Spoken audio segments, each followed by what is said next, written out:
Innocent to dark my past relationship. I could go on and on about this relationship and all the good and bad that has happened. Although I will do my best to summarize it. I am a 20-year-old man and dated an 18-year-old girl. In the beginning, past relationships started amazing. I fell in love with a girl. She was the first one to tell me she loves me and wanted a future together. We dated for a year and a half. Right after I graduated high school.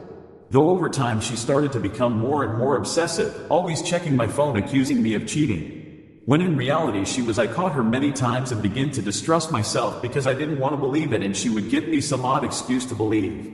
It would get worse where I would be slapped, pushed, had a ball thrown at my car when she was angry. I began to lose who I am. Anytime I would show any emotion or anger, she would guilt trip me into thinking I'm a terrible person. Saying things like, "You're stronger than me, you can handle it, I'm the girl, we are petty." She ended up getting pregnant. I couldn't keep the baby, I was in college. She dropped out of high school, and with the way our relationship was headed, it didn't seem right. I paid for an abortion. A month after, she went around telling everyone I forced her to do it and ruined her life. She broke up with me and left. After an argument after the breakup, she admitted she hooked up with a guy she met at camp around the time she supposedly got pregnant. After I asked if it was truly mine, she blocked me. I'm honestly broken after the things she said at the end. After all we've been through, she started saying stuff about my family, a family who let her stay in our house, cooked her meals, had her for holidays, and me. I honestly never expected for things to go down like this, and it hurts. It's been 4 months now. The first month I was broken, upset, blaming myself and hating myself. Though I look bad and just see deep down what type of person this is, it's sad and disturbing. But through it all I still miss her. I loved her. I hope I'll feel love for someone like that again without the bad stuff. Ida for arguing with my GF because she cooked me a dish I dislike. I, 21F, have always been something of a picky eater. I grew out of it somewhat and can tolerate eating most things now except one, bell peppers. I physically cannot smell or taste them without feeling almost physically sick. My GF knows about this as well. She really likes cooking and so she does most of it, while I take on other chores instead. Recently she made me a sort of pasta dish with bell peppers in it, which I refused to eat. Usually I'd just pick them up, but they were chopped really finely. She got a little mad at me for that since she'd made the pasta by hand and was excited to share it with me. I did apologize and said I loved her cooking, but I simply can't stomach bell peppers. Every time I force them down I feel ill afterwards, and sometimes I can't even taste them without gagging. She seemed okay with that and said she'd forgotten about my dislike of them, and said she'd remake it for me. A few days ago she made the pasta again, this time without bell peppers, or so she said. I was a little suspicious of it just from the smell, and asked her about it, but she insisted there were none. When I actually ate it, I was sure there were some bell peppers in it and asked her again, and she said no again. I was still cautious but chalked it up to me imagining things and managed to eat it. Once I'd finished she asked me how it was, and I said good, even though I didn't like it, but didn't want to be mean. Then she said she'd actually pureed the peppers and put them into the sauce, and she seemed really smug about tricking me. By this time, I was a little upset that she'd lied to me repeatedly about the dish. Yes, I managed to eat them since the texture was gone, but I still dislike the taste and wouldn't have eaten it if I hadn't felt guilty about before. And I definitely wouldn't want to eat it again. So I admit I snapped at her a bit and told her it was wrong for her to try and trick me into eating the one thing I can't stand just because she was offended that I didn't eat her cooking the first time. She called me an awe because she put so much effort into making the pasta again and I wasn't appreciating it. I appreciate that she cooks for me, but there are 1,000 other dishes she could have made. Now we're both giving each other the silent treatment. So Ida. Nothing hurts more than watching the person you love fall in love with someone else. Seriously, it feels like I've lost my appetite and everything just feels hazy in general. I try not to think about it too much cause it just makes me feel physically ill. I'm literally trying to fill all of my time with doing something else so I don't have to focus on it. I go to the gym cause it would take my mind off of it. I try to play intense action games because if I play RPGs, there's too much of a lull and my mind drifts to it. I try to watch movies, but every decent movie these days has some kind of romance in it. To make myself seem even more pathetic, we were never even a couple. We started off as friends at work and then just started hanging out together once or twice a week. There was a bit of flirty banter, but to be honest, I'm like that with everyone, even people of the same gender, even though I'm straight. When I met her, she was already in a relationship, so never even considered her as a partner. Then they broke up and someone else from our department asked her out, but she said she would never consider dating someone from the same workplace, let alone department. Realized I started to develop feelings for her but just tried to ignore it since I knew she was quite career focused, as am I to be honest, and there had been previous history of other couples in our department causing issues. Plus, I don't think I would be able to take it if I did get turned down and ruined our friendship as well. I dragged her along to a party a few days ago and I could see one of the guys that was interested in her. Funnily enough, he looks pretty much like me but is a bit more mature and slightly older. He even has the same job as me but in a different company. Can't tell if she liked him as well or not, but I know they would get on great.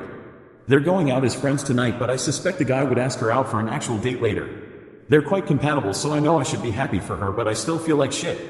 I also know it may be more healthy for me to pull away, but I don't want to be that guy that just leaves his female friends just because they got a boyfriend, because it makes me seem like I was just hanging around to hook up. I do genuinely enjoy her company, even just as a friend. My aunt has an unhealthy obsession with musical theater. I don't know what to do right now, so here's the full story. My 13F aunt, 50F, has only one hobby. She's been obsessed with theater since she was a little kid, and never actually gained other interests. When my sister, 15F, was in 7th grade, the old theater teacher retired and my aunt, who worked as a theater teacher at another middle school at the time, took her place. This made it hard for me when I started middle school because it felt like I couldn't really be myself. She was always watching me. When the fall play rolled around in 6th grade, my aunt practically forced me to sign up. I didn't exactly have a choice. My parents yelled at me the last time I refused to do a show, so I just went along with it. I've done 3 shows now, and I'm now a thespian. This means I have advisory with my aunt. Now it just feels like she's favoring me because I'm her niece. It's not just at school either.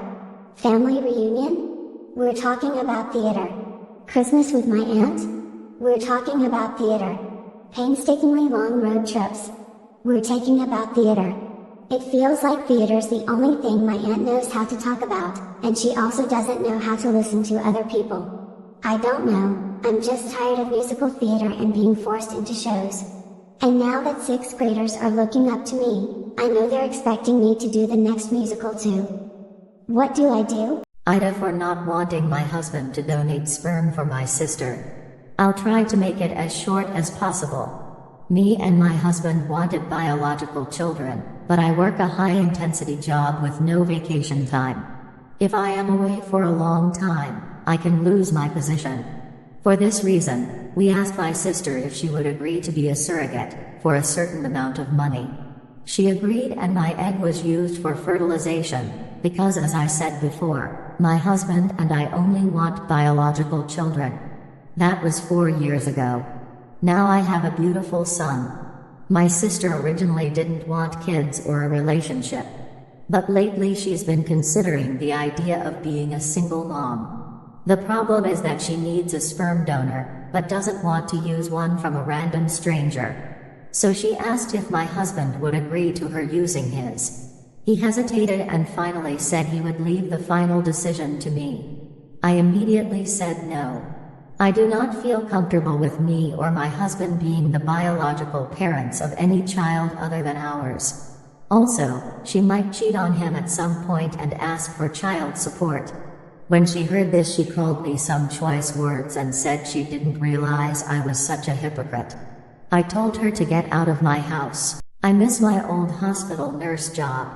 I busted my butt to get my nurse practitioner license while I was in RN school. To be honest, I liked some things about being a hospital nurse, such as the camaraderie and the great automatic pay, but things I didn't like include, patients kept dying. I worked in the oncology unit. Every day was like the worst day of the patient's lives, so I couldn't wait to see what problems the day brought. I think I wasn't happy as a nurse because I didn't feel like I was learning and the job was suited for people more sociable than me. My manager was against me and targeting me. I didn't feel supported and the job was physically demanding. There were also Karens who took their jobs too seriously and created like a hostile work environment. Now that I am a nurse practitioner working an office job, I have the opposite problem where I barely move and I gained so much weight. I miss being physically active as a nurse, but I don't miss the bullying, demanding patients and family members in the hospital. I do miss the free company dinners and just hanging out with coworkers. There is a respect that comes with the nurse practitioner title, but some patients are still rude. If my old hospital RN job was easier and people were nice to each other, I would go back part-time. It would help me a lot with weight loss, to be honest. But with my back pain, I wouldn't be able to stand for like 8-hour shifts. I also have severe bipolar depression that I'm getting hospital treatments for. Sometimes we just have to accept the life God has for us. I just wish I could spend more time with my dog at home, cause sometimes I work from like 8 to 5 and I feel so bad for my mom taking care of my dog at home for me.